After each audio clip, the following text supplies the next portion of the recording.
السلام عليكم شباب، شلونكم؟ شخباركم؟ اليوم جايب لكم طريقة تسريع هاتفك الأندرويد بهذه الطريقة البسيطة بدون روت طبعا.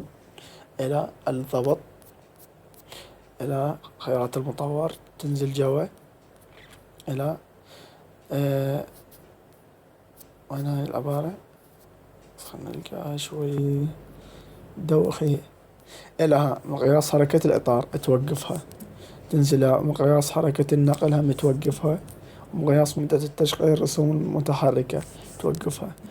فهذه الطريقة يعني طريقة فعالة وجيدة فعلا، بأنها ما تسوي لاج باللعب. إذا عندك لعبة مودرن كومبات ما تسوي عندك لاج. هنا نروح للهاتف، لوحة المفاتيح، نجمة، شباك 9900 شباك عفوا. تروح إلى هذه الكلمة العبارة بالإنجليزي دبليو ليفل ما يسمونها، تضغط عليها. أول ما طب عليها تلقاها عبارة لو تسويها ميدل.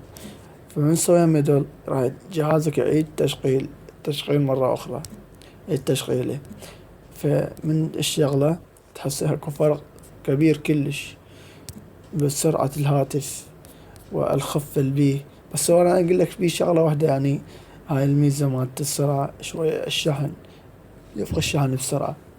إلى هنا إذن شباب ينتهي الشرح، أتمنى أن تدعموني بلايك وسبسكرايب والمشاركة. إلى اللقاء، تحياتي محمد الساحر.